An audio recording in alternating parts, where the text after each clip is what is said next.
Welcome to all my friends, students in NSC physics class by doctor Hamid sir. दोस्तों आज का हमारा जो लेक्चर है वो specific heat capacity of gas से है। Specific heat capacity of gas. देखिए इससे पहले हम लोगों ने स्पेसिफिक हीट कैपेसिटी पढ़ा था, तो वो एक्चुअल में सॉलिड या लिक्विड के लिए होता है। गैस में थोड़ा आपको कुछ मानना पड़ेगा। गैस में होता क्या है, जब हम लोग गर्म करते हैं, उसमें हीट देते हैं, तो उसका टेम्परेचर बढ़ता है, प्रेशर बढ़ता है, वॉल्यूम बढ़ता है, तीनों चेंज होता है। जबकि स्पेसिफिक हीट कैपेसिटी को डिफाइन किया था कि 1 केजी के किसी ऑब्जेक्ट का टेम्परेचर 1 डिग्री सेंटीग्रेड से बढ़ाना हो, उसके लिए जितना हीट चाहिए वो स्पेसिफिक हीट कैपेसिटी है। अब 1 केजी गैस को हम गर्म कर रहे हैं, कितने गैस को? 1 केजी, और उसका टेम्परेचर 1 डिग्री सेंटीग्रेड से बढ़ाना है। तो जब वॉल्यूम फिक्स हो उस वक्त और जब प्रेशर फिक्स हो उस समय हीट का जो अमाउंट होता है वो अलग अलग हो जाता है। जब वॉल्यूम फिक्स हो तब 1 डिग्री सेंटीग्रेड टेम्परेचर बढ़ाने के लिए कम हीट लगता है, और जब प्रेशर फिक्स हो उस वक्त ज़्यादा हीट लगता है। 1 ही केजी गैस है, कितना गैस है? 1 केजी, उसका टेम्परेचर कितना बढ़ाना? 1 डिग्री सेंटीग्रेड। जब वॉल्यूम फिक्स रखते हैं तो देखा गया कि कम हीट लगता है, और जब प्रेशर फिक्स होता है तो ज़्यादा हीट लगता है। इसलिए कहा जाता है गैस के 2 स्पेसिफिक हीट कैपेसिटी होते हैं, एक कांस्टेंट वॉल्यूम वाला और दूसरा कांस्टेंट प्रेशर वाला। एक सीपी कहलाता है, दूसरा सीवी कहलाता है। तो गैस के 2 स्पेसिफिक हीट कैपेसिटी होते हैं, एक सीपी, दूसरा सीवी। ये 2 क्यों होते हैं, इसको मैं आपको प्रैक्टिकल लाइफ से समझाता हूँ। जैसे आपके घर में खाना बनता होगा कुकर में, और हांडी में भी बनता है। पहले तो हांडी में बनता था। अब आप देखते होंगे कि हांडी में खाना बना रहे हैं तो आधा घंटा लग रहा है, चावल बनाना है, और ये कुकर बनाना था 5 मिनट 10 मिनट में बन जाता है। मतलब कम हीट लग रहा है, किस में? कुकर में। कम टाइम तक गैस जला रहे हैं तो कम हीट जल रहा है, और हांडी में ज़्यादा आपका गैस जल रहा है, ज़्यादा हीट लग रहा है। तो आप याद कीजिए कुकर में क्या हो रहा है, पूरा ढक्कन उसका क्या है? फिक्स है, मतलब वॉल्यूम फिक्स है, तो उस वक्त आपको कम हीट लग रहा है। और जब आप है ना हांडी में बना रहे हैं, बिना ढके बना रहे हैं, तब उसका वॉल्यूम फिक्स नहीं है, गैस गर्म कर रहे हैं, वॉल्यूम उसका क्या हो रहा है? बढ़ रहा है, वॉल्यूम उसका बढ़ रहा है। तो वहाँ पे डबल काम हो रहा है, वॉल्यूम बढ़ाने में भी हीट चाहिए और टेम्परेचर बढ़ाने के लिए भी हीट चाहिए। 2 काम करना है। कब? जब प्रेशर कांस्टेंट हो। जब प्रेशर कांस्टेंट होगा, गर्म करेंगे, वॉल्यूम बढ़ेगा, टेम्परेचर भी बढ़ रहा है, 2 चीज़ बढ़ रहा है, तो दोनों के लिए हीट चाहिए। इसलिए कहा जाता है कि CP specific heat capacity at constant pressure. जब प्रेशर कांस्टेंट हो तो वो हांडी वाला खाना याद रखिए। अब CV specific heat capacity at constant volume, उसमें प्रेशर कुकर वाला याद कीजिए। तो प्रेशर कुकर में कम हीट लगता है, इसलिए सीवी का मान कम होता है सीपी से। सीपी क्या हुआ? सीबी हुआ specific heat capacity of gas at constant volume. CB specific heat capacity at constant volume. CP specific heat capacity at constant pressure. तो दोस्तों गैस के 2 स्पेसिफिक हीट कैपेसिटी होते हैं, एक कांस्टेंट प्रेशर पे, दूसरा कांस्टेंट वॉल्यूम पे। बड़ा कौन होगा?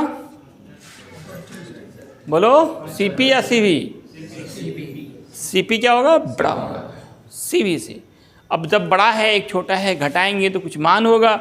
ये मान कैपिटल आर के बराबर होता है। कैपिटल आर का नाम है यूनिवर्सल गैस कांस्टेंट। नोट में देखिए कुछ पॉइंट्स हैं। Number 1, specific heat capacity at constant pressure. 1 number जो पॉइंट आप देख रहे हैं CP formula heat by mass into delta T temperature difference. Cv का भी यही फॉर्मूला होता है, फॉर्मूला तो सेम ही होगा, H by M into delta T. कौन बड़ा होगा? Cp बड़ा होगा Cv से। Cp माइनस Cv का जो वैल्यू होगा वो R या R बाई जे होगा, और Cp बाई Cv जो होगा वो गामा हो जाएगा।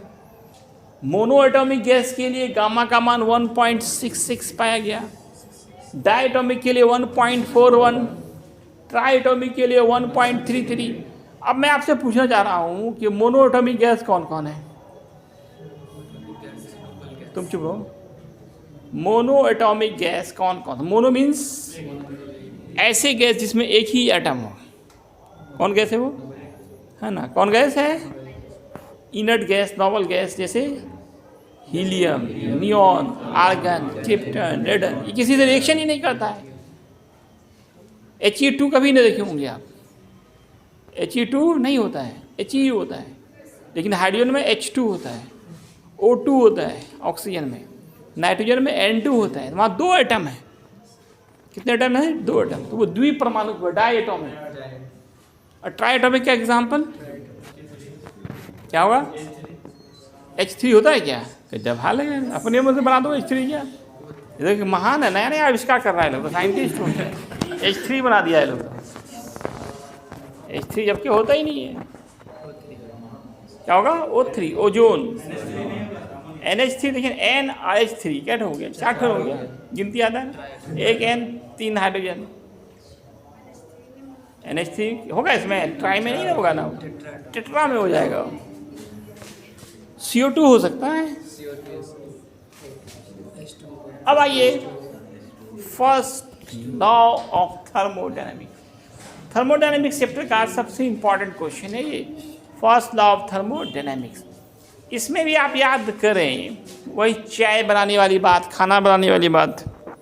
अगर आप चाय बनाना शुरू करते हैं, उस वक्त जो हीट देते हैं, उस वक्त क्या होता है? पहले बर्तन गर्म होता है, फिर आपकी चाय बनती है। पहले क्या गर्म होता है? बर्तन। तो कुछ हीट किस में लग जाता है? बर्तन को गर्म करना। बर्तन का नाम यहाँ पे सिस्टम है। उसके बाद तब जाके आपका चाय बनता है या खाना बनता है, होगा कि नहीं? दूध ही गर्म करना है, पहले क्या गर्म होगा? बर्तन, और फिर जाके दूध गर्म होता है। तो ये बर्तन क्या है? सिस्टम है। हम जो हीट दे, गैस जला के आप क्या दे रहे हैं? हीट दे रहे हैं। इस सप्लाइड हीट से 2 काम हो रहा है। एक क्या, बर्तन गर्म हो रहा है, मतलब सिस्टम के टेम्परेचर को बढ़ाने में हीट लग रहा है, और दूसरा क्या हो रहा है? वर्क हो रहा है। वर्क, खाना बनना, चाय बनना, ये क्या है? वर्क है, काम हो रहा है। यही फर्स्ट लॉ ऑफ थर्मोडायनेमिक्स है कि किसी भी सिस्टम में जो भी हीट सप्लाई किया जाएगा, उसका एक भाग उस सिस्टम के टेम्परेचर को बढ़ाएगा और रेस्ट पार्ट से वर्क होगा। The amount of heat supplied in any system is used to increase the temperature of system and in work done. जो हीट दे रहे हैं उससे 2 काम हो रहा है, एक तो सिस्टम का टेम्परेचर बढ़ रहा है, दूसरा वर्क हो रहा है, खाना बन रहा है, चाय बन रहा है। ये क्या वर्क कहलाया? बर्तन गर्म हुआ मतलब सिस्टम के टेम्परेचर को बढ़ाने में हीट लगा। अब मान लो कि सप्लाइड हीट DH है और टेम्परेचर बढ़ाने में हीट DU है, वर्क डन DW है, तो ये टोटल हीट जो सप्लाई की है आप, वो DH हो गया।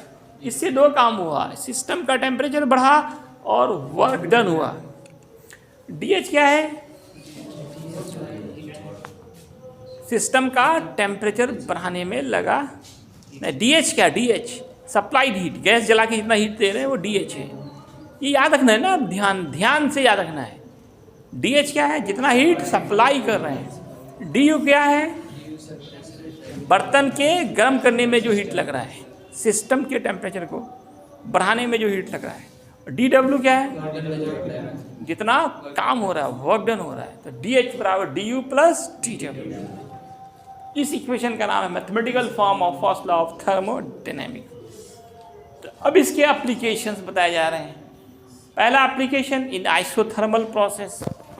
आइसो मीन्स होता है इक्वल, और थर्मल टेम्परेचर, हिंदी में कहते हैं समतापीय प्रक्रम, समान ताप वाला process. A process in which temperature remain fix remain constant. जिस सिस्टम में टेम्परेचर कांस्टेंट रहे, फिक्स रहे, उसका नाम आइसोथर्मल प्रोसेस हो। A process in which temperature remain fixed, a process in which temperature remain fixed is called isothermal process. जब temperature fix होगा तो D you will be zero, D you will be, और first law of thermodynamics से D H बराबर D you plus D W, D you zero तो D H बराबर D W. इसके बारे में क्या आता है, ये स्लो प्रोसेस होता है। इसमें पी भी बराबर कांस्टेंट, पी भी बॉयल्स लॉ पढ़ा था ना, बॉयल्स लॉ में याद कीजिए शुरुआत थी कहाँ से करते हैं, एट कांस्टेंट टेम्परेचर। तो बॉयल्स लॉ ओबे, बॉयल्स लॉ एक तरह से कौन सा प्रोसेस है, वो आइसोथर्मल प्रोसेस है। उसमें टेम्परेचर क्या रहता है, फिक्स होता है, कांस्टेंट होता है। इसमें system good conductor of heat का बना होगा। मैंने यहाँ पे दिखाया है कि एक सिलेंडर है, इसमें एक पिस्टन लगा हुआ है, ये पूरा सिस्टम हो गया, इसमें गैस भर दिया। अब ये पिस्टन मूवेबल है, डिस्प्लेसेबल है, आगे पीछे कर सकता है। इसको हम धीरे धीरे दबा रहे हैं, धीरे धीरे इसके अंदर की जो गैस है वो दब रही है, गैस दब रही है तो हीट प्रोड्यूस हो रहा है। तो वह हीट चूंकि गुड कंडक्टर का बना हुआ है तो वह हीट बाहर चला जाता है। अब इसको खींचते हैं, ऊपर बढ़ाते हैं, गैस का वॉल्यूम बढ़ रहा है, वॉल्यूम बढ़ रहा है, हीट घट रहा है, हीट घट रहा है। तो अब बाहर से हीट अंदर आता है, जितना हीट घट जाता है उतना बाहर से आ जाता है, इसलिए इसके टेम्परेचर में कोई चेंजिंग नहीं होता है। तो हीट अंदर भी जा रहा है और बाहर भी जा रहा है, तो इसको बोलते हैं exchange of heat takes place. In isothermal process heat का एक्सचेंज होता है, आदान प्रदान होता है। इसमें सिस्टम किसका बना होगा, गुड कंडक्टर ऑफ हीट का बना होगा, गुड कंडक्टर ऑफ हीट का। इन दिस प्रोसेस एक्सचेंज मतलब कुछ अंदर जाना बाहर जाना, exchange of heat takes place between system and surrounding. ये पूरा सिस्टम हो गया, बाहर का जो एटमॉस्फेयर है वो सराउंडिंग कहलाएगा। इसी प्रोसेस का ठीक उल्टा होता है एडियाबेटिक प्रोसेस, आइसोथर्मल का उल्टा। इसलिए दोनों में डिफरेंस पूछे जाते हैं, what is difference between isothermal process and adiabatic process. Adiabatic process a process in which heat remain fixed, इसमें हीट क्या रहेगा, फिक्स रहेगा, इसका नाम क्या रहेगा, इट्स कॉल्ड एडियाबेटिक प्रोसेस। तो D H will be zero. First law of thermodynamics से डी एच बराबर D you plus D W. तो डी एच जीरो कीजिए, D you plus D W इधर लाइए, माइनस हो जाएगा, तो डी डब्ल्यू बराबर माइनस डी यू। इसमें जब वर्क होगा तो टेम्परेचर घट जाएगा। इसमें सिस्टम बैड कंडक्टर का बना होना चाहिए। देखिए आइसोथर्मल में बोलते हैं टेम्परेचर रिमेन फिक्स, एडियाबेटिक में टेम्परेचर चेंज कर जा रहा है, टेम्परेचर चेंज कर रहा है। तो आइसोथर्मल प्रोसेस में डी यू जीरो होता है, इसमें डी एच जीरो होता है। बाहर से कोई हीट नहीं दे रहे हैं आप, ना हीट आ सकता है ना जा सकता है। इसमें सिस्टम गुड कंडक्टर का नहीं बना हो कि बैड कंडक्टर का बना होता है। उसमें क्या लिखा हुआ, गुड कंडक्टर। इसमें क्या लिखेंगे, बैड कंडक्टर। उसमें क्या लिखेंगे, स्लो प्रोसेस। इसमें लिखेंगे फास्ट प्रोसेस। इसमें लिखेंगे in this process exchange of heat takes place between system and surrounding. Isothermal में एक्सचेंज होगा और एडियाबेटिक में नहीं होगा, है ना। देखिए in adiabatic process exchange of heat doesn't take place. तो बाकी इसमें जो पॉइंट्स हैं वो आपको खुद से नोट करना है, इसका ठीक उल्टा कर देना है। इसके बाद लिखिएगा यहाँ पे एडियाबेटिक प्रोसेस लिखने के बाद इट इज फास्ट प्रोसेस। वहाँ स्लो है ना, एडियाबेटिक में क्या कर देंगे, उल्टा करना है, फास्ट प्रोसेस। किस में, जब एडियाबेटिक में, उसी में मत कर दीजिए। जब दूसरा वाला लिखेंगे ना आप तो खुद से भी कुछ लिखने का आदत डालिए। इसमें लिखेंगे, इतना लिखने के बाद नीचे लिखेंगे इट इज कौन सा प्रोसेस, फास्ट या स्लो। क्या बोलो, स्लो का उल्टा क्या होता है जी, फास्ट होता है। इसका उल्टा हो जाएगा, ये स्लो होता है, ये क्या होगा, फास्ट। इसमें क्या लिखा हुआ है, system is consist of good conductor. इसमें क्या लिखेगा, क्या लिखेगा, bad conductor. In this process exchange of heat takes place between system and surrounding. इसमें क्या लिखेगा, no any exchange of heat takes place. क्यों, बैड कंडक्टर जब है हीट ना आ सकता है ना जा सकता है। ये बैड कंडक्टर ऑफ हीट का बना हुआ है, ना हीट अंदर आ सकता है ना बाहर जा सकता है। इसमें एक और अंतर है, बहुत बड़ा ये अंतर है, इसमें पी भी गामा कांस्टेंट होता है, पी भी इन this process P V gamma constant. इसको लिखो पी भी पे पावर गामा, ये नहीं दिख रहा आप लोगों को क्या, पी भी पे पावर गामा के, P V gamma constant, in this process P V gamma constant, P V to the power gamma. अभी गामा बताएंगे ना, व्हाट इज गामा दोस्तों, ratio of C P by C V, इसको भी याद कर लीजिए, गामा क्या है, ratio of C P by C V, C P minus C V क्या है, आर। ये पी बी गामा कांस्टेंट, ये प्रूफ करना एक लॉन्ग क्वेश्चन होता है, और ये भी question C P minus C V equal R, ये दो लॉन्ग क्वेश्चन आपको इस एक्सरसाइज में कराने हैं, करने हैं आपको। अब 11th का बोर्ड होगा तो दो में से एक रहना ही रहना है, चाहे वो सीबीएसई बोर्ड हो या बिहार बोर्ड हो, C P minus C V equal R या पी बी गामा बराबर के, इसको क्या करना, प्रूफ करना है। लॉन्ग क्वेश्चन होते हैं दोनों, तो इसमें बाकी सब लिखना है, अभी लिखना है आप लोग, ये नहीं कि छोड़ कर लिखना है, परसों लिखना है, ठीक है ना। आज इतना ही दोस्तों, धन्यवाद।